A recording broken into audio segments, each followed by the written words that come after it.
Praise the lord. దేవుని నామానికి స్తోత్రాలు. ప్రభునందు ప్రియమైన దేవుని బిడ్డలారా, అందరూ బాగున్నారండి?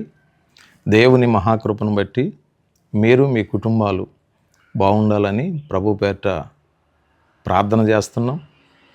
అనుదిన జీవితంలో మీ కుటుంబాలను దేవుడు వర్ధిల్లింపజేసి ముందుకు నడిపించాలని అనుదినం మీ కొరకు ప్రార్థన చేస్తున్నాం. మీరు కూడా ప్రార్థన చేసుకోండి. తప్పనిసరిగా పరిశుద్ధాత్మదేవుడు ఆశీర్వదించి ముందుకు నడిపిస్తాడు. ఈ వాక్యాన్ని వీక్షిస్తున్న మీరందరూ పరిచర్యను ప్రోత్సహించండి, లైక్ చేయండి, సబ్స్క్రైబ్ చేయండి. తప్పనిసరిగా మీ బంధువులకు, మీ చుట్టాలకు, మీ రక్త సంబంధులకు తెలియపరచండి. దేవుని బిడలారా, ఎంతో ప్రయాసపడి దేవుని వాక్యాన్ని అందించడానికి దేవుడు మాకు కృప చూపుతున్నారు. కాబట్టి మీరును మా కొరకు ప్రార్థన చేయాలని ప్రభు పేరిట మనం చేస్తున్నాను. ఈరోజు దేవుని వాక్యంలో నుండి కొద్ది నిమిషాలు దేవుని వాక్యం చెప్పాలని నేను ఆశపడుతున్నాను. అపోస్తుల కార్యములు 8వ అధ్యాయము 3వ వచనాన్ని ఒకసారి చదువుకుందాం. సౌలైతే ఇంటింట జొచ్చి పురుషులను స్త్రీలను ఏడ్చుకుని పోయి చెరసాల్లో వేయించి సంఘమును పాడు చేయుచుండెను. దేవుడు తన పరిశుద్ధ వాక్యమును దీవించునుగాక. దేవుని బిడ్డలారా, దయచేసి గమనించండి. కుటుంబాన్ని పాడు చేసే మనుషులు చాలామంది ఉంటారు. చాలా జాగ్రత్తగా ఉండాలి. అలాగే దేవుని బిడ్డలారా, సంఘాన్ని పాడు చేసేటువంటి మనుషులు కూడా చాలామంది ఉంటారు. జాగ్రత్తగా ఉండాలి. ఈ రోజుని చాలా కుటుంబాలు పాడైపోతూ ఉన్నాయి. చాలా సంఘాలు పాడైపోతూ ఉన్నాయి. చాలా యవన జీవితాలు పాడైపోతూ ఉన్నాయి. చాలా కుటుంబాల్లో భయంకరమైనటువంటి ఇబ్బందులు, భయంకరమైనటువంటి సమస్యలు, ప్రాబ్లమ్స్, భయంకరమైనటువంటి పరిస్థితులు ఏర్పడుతూ ఉన్నాయి. దేవుని బిడ్డలారా, దయచేసి గమనించండి. సౌలును బట్టి సంఘము పాడైపోతూ ఉందంటండి. సౌలు సంఘాన్ని పాడు చేస్తూ ఉన్నాడు. సౌలు సంఘాన్ని పాడు చేయడానికి గల కారణం ఏంటంటే, దేవుని బిడ్డలారా, అతడు ఒక దుర్మార్గుడిగా ఉన్నాడు. అతడు ఒక మూర్ఖుడిగా ఉన్నాడు. లోకానుసారమైనటువంటి మనిషిగా మనకు కనిపిస్తున్నాడు. దయచేసి గమనించండి.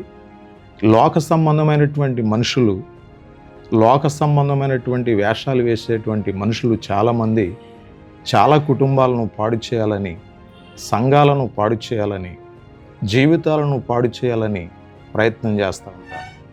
దేవుని బిడ్డలారా, గమనించండి.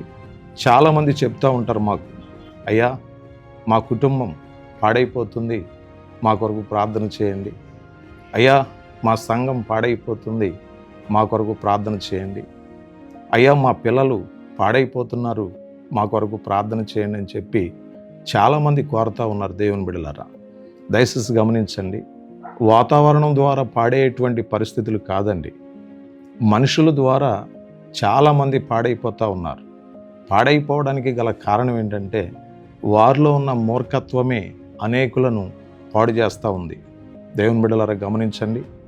సౌలు యూదులను పాడు చేయాలని, దేవుని బిడ్డలను పాడు చేయాలని, దేవుని బిడ్డలకు హాని కలిగించాలని, దేవుని బిడ్డలను భయంకరంగా హింసించాలని ప్రయత్నం చేస్తున్న సందర్భంలో దేవుని నమ్మినటువంటి బిడ్డలకి తోడుగా ఉన్నాడు. దేవుని బిడ్డలారా, గమనించండి.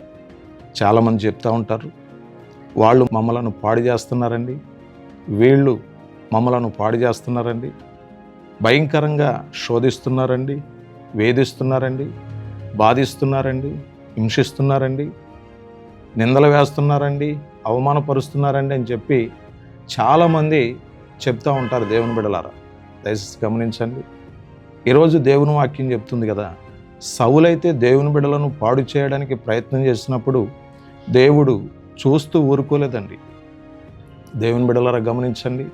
నువ్వెవరైనా కానీ శత్రువు నిన్ను పాడు చేయాలని ప్రయత్నించినప్పుడు, మనుషులు నిన్ను పాడు చేయాలని ప్రయత్నించినప్పుడు, దుర్మార్గులు నిన్ను పాడు చేయాలని ప్రయత్నించినప్పుడు, వేషధారులు నిన్ను పాడు చేయాలని ప్రయత్నించినప్పుడు, నీవు దేవుని బిడ్డవు కాబట్టి ఖచ్చితంగా దేవుడు నీకు తోడుగా ఉండి నిన్ను ముందుకు నడిపిస్తాడు.